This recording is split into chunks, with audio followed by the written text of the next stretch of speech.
When my father passed away, leaving behind $5 million, I thought the family would come together in sorrow. But right after the funeral, my sister and her greedy husband declared, "It all belongs to us." A shocking family secret was revealed, and a car accident almost took the lives of my wife and children. Will greed destroy everything, or will I be able to protect what's most precious? Join me as we uncover this dramatic story. By Ethan Harper. The rain hadn't let up since dawn. Thick, steady sheets poured over the old stone church in Savannah like the sky itself was mourning. The scent of damp earth mixed with carnations clung to everything my collar, the pews, even the silence between whispered condolences. Inside, the air was heavy, not just with grief, but with something darker. Anticipation, maybe, or the weight of things unsaid. Dad was gone. Robert Harper, father, husband, builder of everything good in my life, was laid to rest beneath gray clouds and black umbrellas. I stood between my wife Sarah and my mother, Helen, gripping the folded flag they'd handed me like it might somehow keep me from unraveling. My kids, Lily and Max, sat a few rows back with my in-laws, quiet for once, sensing the change in the air. I kept my eyes forward, jaw clenched tight. Not because I didn't want to cry. God knows I did, but because I didn't trust myself to stop once I started. And then there was her, Olivia. My sister. Half-sister, technically. But that line always felt like a crack in the foundation. Something we all stepped around, never acknowledged. She breezed in 10 minutes late, dressed in black that was a little too tight, lips redder than the day called for. Ryan, her husband, followed behind like a shadow in designer sunglasses, not even bothering to remove them indoors. I hadn't seen them in over a year, not since Dad's health began to decline and Olivia conveniently vanished. Now here they were, gliding into the front pew as if they hadn't missed every hospital visit, every hard decision. As the service ended, we returned to the family home, an old Southern-style house with white shutters and memories tucked into every corner. I grew up here, learned to ride a bike on the driveway, helped Dad repaint the porch swing the summer I turned 16. It was a house built on stories. And now, it felt like those stories were threatening to rot from the inside out.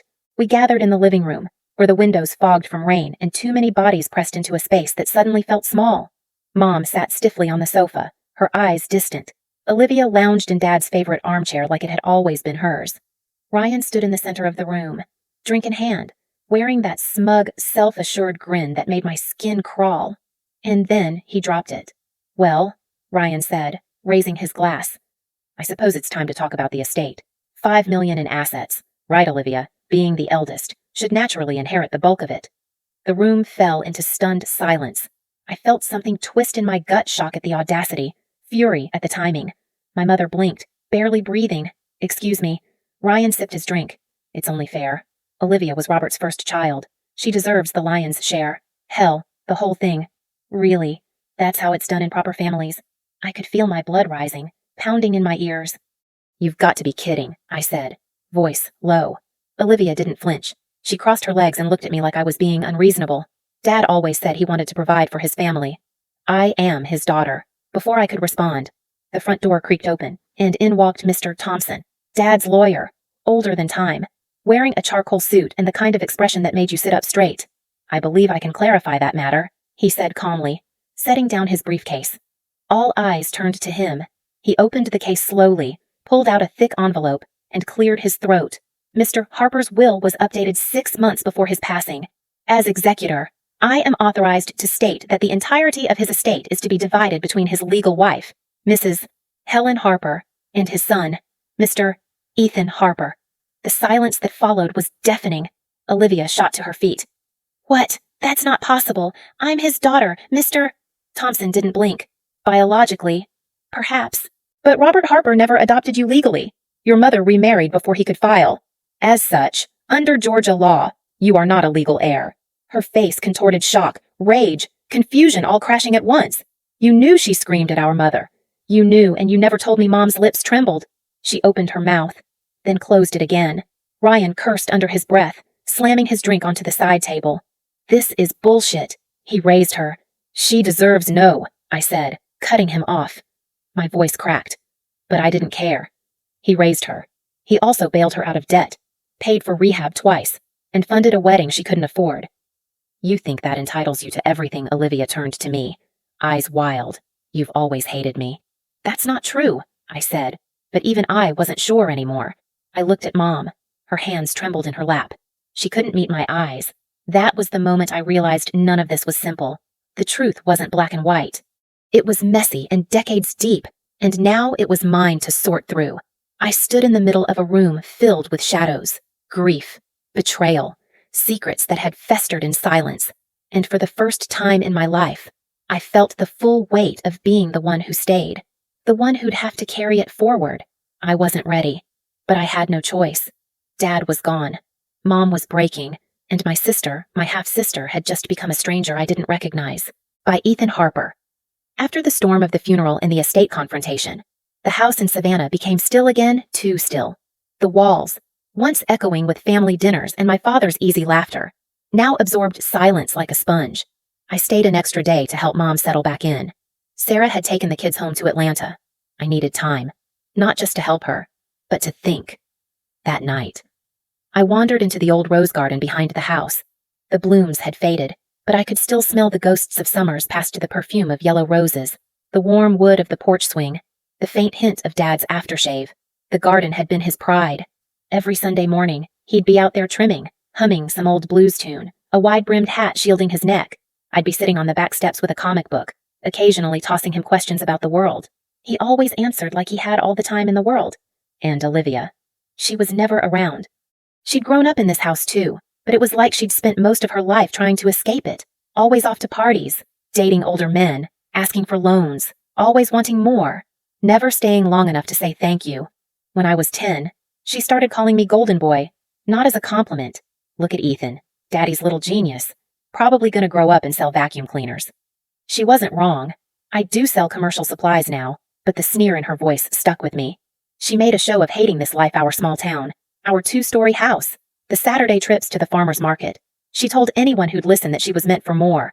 And somehow, no matter how often she left or what she broke, Dad always let her back in.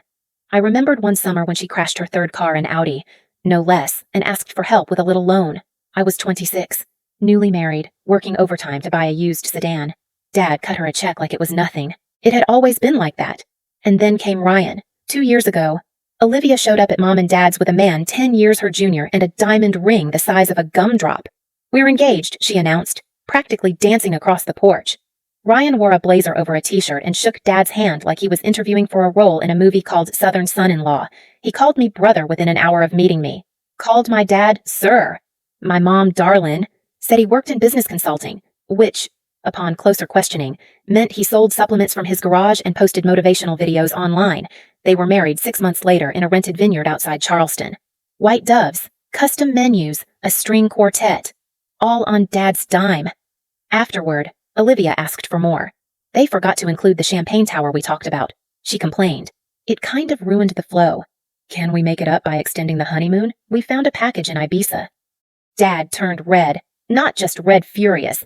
It was one of the only times I'd seen him raise his voice at her. "You want me to pay for your complaint about a champagne tower?" Olivia. "After I spent 30 grand on your damn wedding," she stormed out that night. Ryan trailed after her, muttering something about ungrateful family. I'd forgotten that until now, until I stood in the quiet garden, watching moonlight touch the rose bushes, and remembered the look on Dad's face, tired, hurt, but mostly resigned. And suddenly, I saw it clearly. Olivia never changed. She just changed tactics. When her charm wore thin, she used guilt. When guilt didn't work, she leaned into entitlement. And now, with Dad gone, she was using anger amplified by Ryan's delusions of grandeur. A few months ago, I overheard Ryan on the phone while visiting for Christmas. He was sitting in the den, door ajar. "Dude, she's got an inheritance coming. Big one. I just have to keep her focused. Think about it, early retirement. Maybe flip the house. Harper money. Man. I didn't say anything then. I brushed it off. Told myself I must have misheard, but I hadn't. Now I saw it for what it was, a plan. Not a partnership. Not a marriage. A damn investment. And my sister, she'd bought in. I walked back into the house, found Mom at the kitchen table sipping tea. Her hands trembled slightly as she lifted the cup. "Do you think Olivia will be okay?" she asked. I didn't answer right away. I wanted to say yes. I wanted to believe that underneath it all, she still had something left worth saving. But I wasn't sure anymore. "I think she'll do what she's always done," I said. "What works for her?" Mom's eyes clouded, but she nodded slowly. That night, I lay awake in my childhood bedroom, staring at the ceiling fan spinning slowly overhead. For years, I'd kept my distance from Olivia emotionally, mentally. I thought that was enough. It wasn't. Now, I was done being passive. I wasn't just the little brother anymore.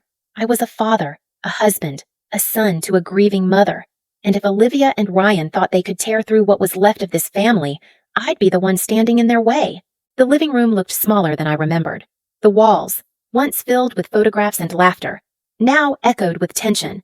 The late afternoon sun filtered weakly through the lace curtains, casting faint shadows across the hardwood floor.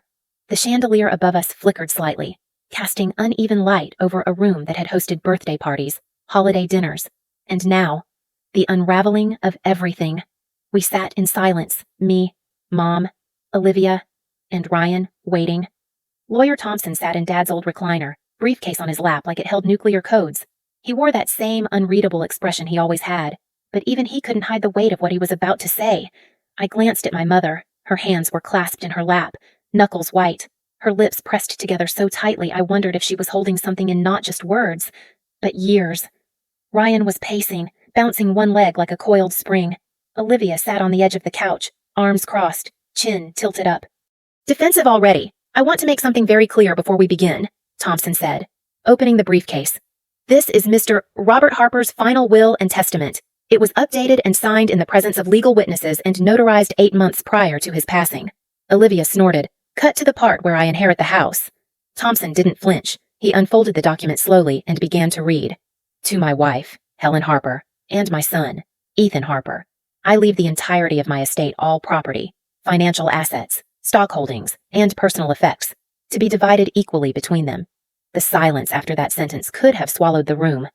"No," Olivia whispered, then louder. "No, that's not right. That's not. I'm his daughter. I'm his firstborn." Thompson looked at her with practiced calm. "You are not legally recognized as Robert Harper's child. Your mother, Mrs. Harper, brought you into the marriage from a previous relationship. Mr. Harper made the decision reluctantly not to adopt you due to concerns about financial behavior and the long-term well-being of the estate." I could feel the air being sucked out of the room. "What the hell does that mean?" Olivia barked. Thompson removed his glasses and folded them neatly. "It means that while he loved you, he could not, in good conscience, entrust his legacy to someone who repeatedly abused his generosity, disrespected his household, and showed contempt for his son." Ryan suddenly exploded. He stormed toward the wall and punched it hard, leaving a small crack in the plaster. "You've got to be kidding me," he growled. "All this time, all this effort, and you people screw her out of everything because of some technicality." "Effort," I said, rising to my feet. "You married her because you thought she'd come into money. Don't act like this is about love." Ryan turned to me, eyes wild. "You think she deserved nothing after being raised in this house." "She was raised in this house," I said, "but she never respected it. She never respected him." Olivia stood, voice shaking with fury. "You think you're better than me. Ethan, you always played the perfect son, the quiet golden boy, while I got pushed to the side." I looked at her, really looked at her. She was shaking, her face red with rage, but her eyes, those held something else. Desperation, fear. "I never pushed you to the side, Olivia, but you made choices. You spent every cent they gave you. You walked away every time things didn't go your way. And now you're shocked there's a consequence. I'm his daughter," she said again, this time barely above a whisper. "I should have known. He never looked at me the same." Mom broke then. I saw it, the crack spreading across her face as tears slipped down her cheeks. Her voice was small, trembling. "I didn't tell you because I didn't want to hurt you," she said. "Robert wasn't cruel. He tried, Olivia. He really did. But every time he opened his arms, you pushed him away. And when we talked about adoption, you were 16. You told him you didn't want it, that you didn't need him. That was a fight," Olivia screamed. "I was a kid, I know," Mom whispered, covering her mouth. "And I've carried the guilt every day since." The room pulsed with something ugly and raw. I could hardly breathe. A part of me hated Olivia in that moment, her selfishness, her arrogance, but another part ached for the girl who'd grown up in this house, never feeling like she fully belonged. But pity didn't change the facts. Olivia stepped forward, eyes locked on me now. "You think you've won, don't you? You and your perfect little family. Well, I'm not done. I'll fight this. I'll get a lawyer. I'll take what's mine. I took a step closer, my voice calm but steady. Then you'll lose, and you'll burn what's left of this family in the process. Dad wasn't punishing you. He was protecting what mattered. He made his decision based on the life you chose, not the one you were born into. Her mouth opened, but no sound came out. Ryan grabbed her arm. "Let's go," he muttered. They left without another word. I didn't sit down for a long time. I just stood there, staring at the space they'd occupied like it might still hold answers. Mom was crying softly behind me. I turned and sat beside her, putting my hand over hers. Her fingers were cold.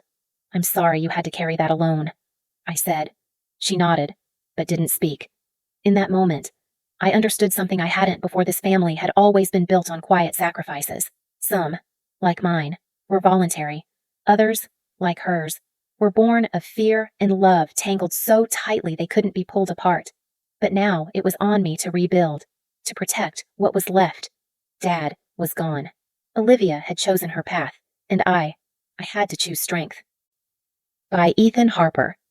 The air in Savannah had changed. 6 months had passed since the reading of the will, but the house still felt heavy, like it was holding its breath.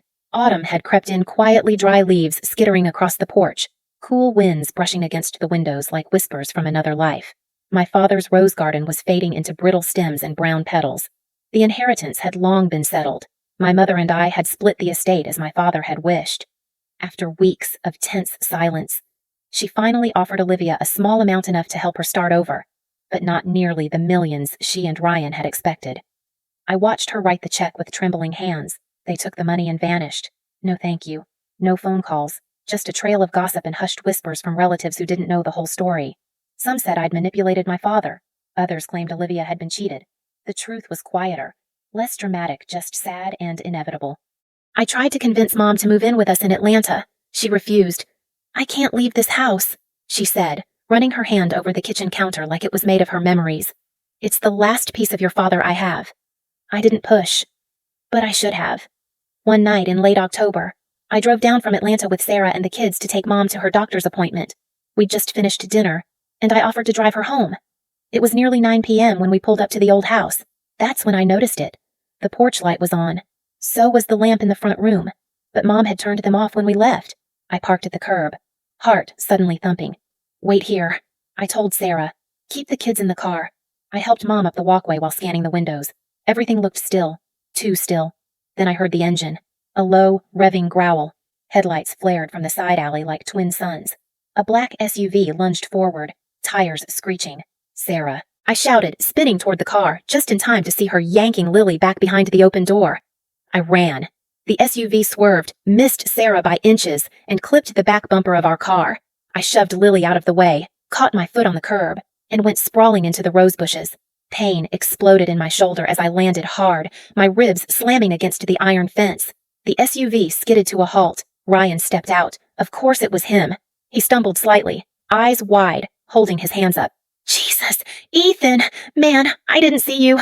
I hit the gas by mistake." His voice was too calm, too rehearsed. Sarah rushed over, shaking. "You could have killed us. I said it was an accident," he snapped, rubbing the back of his neck. "Relax." But it wasn't just the car. It was the look, that quick flicker in his eyes, calculating, then cold. Like he wasn't shocked, like he was assessing the damage. I helped Mom inside, still rattled. My shoulder throbbed, but I said nothing. I just wanted her safe. 3 days later, she collapsed. The hospital called me at 3 a.m. A nurse told me she'd gone into respiratory distress, possibly from medication complications. I drove through the night, heart in my throat. The doctor stabilized her, but the tests showed something alarming. She'd been given the wrong medication, one that interfered with her heart condition. According to the file, it had been filled by a pharmacy in town using a prescription drop-off, the signature on the pickup, R. Mitchell. I felt my blood go cold.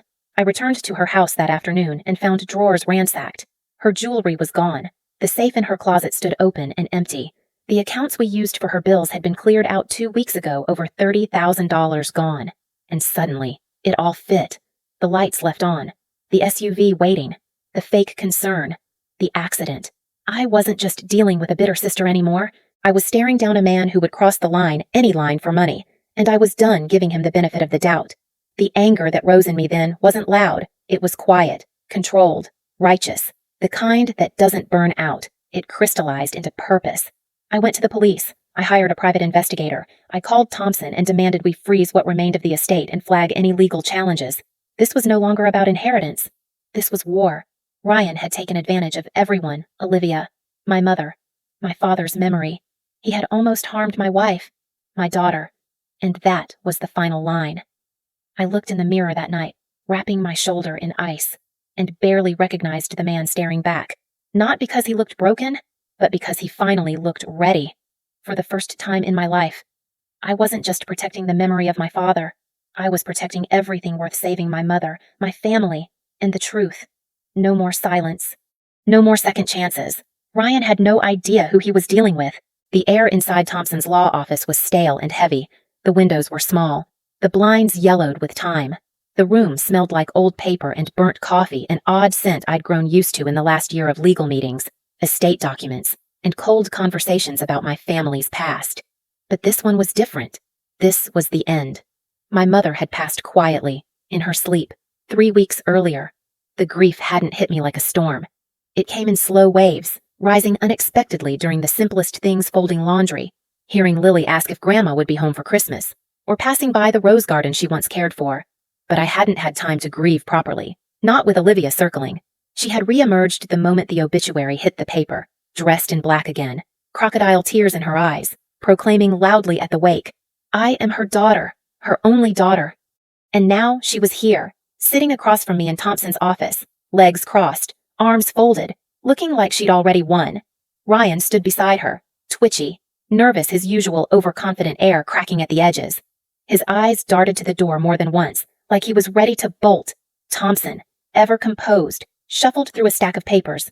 Then, without a glance at Olivia, he said, "As executor of Helen Harper's estate, I am here to formally read her final will and testament, signed and notarized 2 months before her passing." Olivia sat up straighter. "To my son, Ethan Harper, and his children, Lily and Max Harper, I leave all remaining assets, including the family home, personal property, and financial holdings. I make this decision not out of favoritism, but because of repeated breaches of trust by Olivia Bennett, including theft, unauthorized withdrawals, and endangerment of family members." Silence. Then Olivia's chair screeched against the floor. "What?" Thompson didn't flinch. "Your mother was aware of the pharmacy records, the forged signature, the missing funds from her care account. She had it all documented." Ryan stepped forward, red-faced. "That's a lie." She was confused. "You people poisoned her against Olivia?" "No," Thompson said calmly. "But you might have poisoned her with the wrong medication." Ryan's mouth opened to protest, but Thompson held up a small black recorder. "I believe this will clarify things." He pressed play. At first, just static. Then Ryan's voice, unmistakable. "Look, it wasn't supposed to go that far. I just wanted to scare them, just nudge the car a little, maybe get Ethan off our backs. And the pills, I didn't know they'd react like that. She was already sick." The room fell into stunned silence. "No," Olivia whispered, grabbing Ryan's arm. "Turn it off." "That's not, he didn't mean don't," I said, my voice low but steady. "Let it play." Ryan turned ghostly pale. Olivia's grip tightened on his sleeve, her facade of composure crumbling. "You recorded me," he barked at her. "You said we were in this together. I didn't know you'd say that," she hissed. "You knew what I did, and you were supposed to keep your mouth shut." It was unraveling fast. The room turned into a theater of betrayal. Every lie, every manipulation, every selfish act finally exposed. Thompson quietly shut off the recording and folded his hands. "We will be submitting this to the authorities. Ethan, I'd advise you to file charges immediately." Ryan looked ready to bolt. Olivia looked broken. I stood up slowly, walked across the room until I was just a few feet away from her. "Do you understand now?" I asked. "This was never about inheritance. It was about family, and every single time, you chose money over us." Tears filled her eyes. "I didn't mean yes." "You did." I interrupted, maybe not at first, but somewhere along the line. "You stopped being my sister, and you started seeing everyone as a stepping stone." She sobbed openly now, shaking her head. "I just wanted to be part of it again. I didn't know how." I looked at her, really looked, and for the first time, I felt nothing, not hate, not pity, just release. "I'm done carrying the guilt for you," I said. "Dad gave you chances. Mom did too. So did I. You chose this. Ryan cursed under his breath, tried to say something else, but Thompson was already dialing the police. I walked out of the office into the cool Atlanta morning, lungs finally filling with air. I didn't know I'd been missing. I didn't look back. The storm had passed, and I was still standing.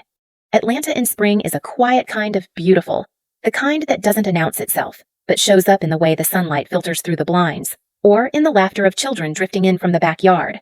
That's where I was now on our modest porch, sipping coffee as Lily and Max raced around the garden, their sneakers thudding against the grass, their laughter cutting through the air like birdsong.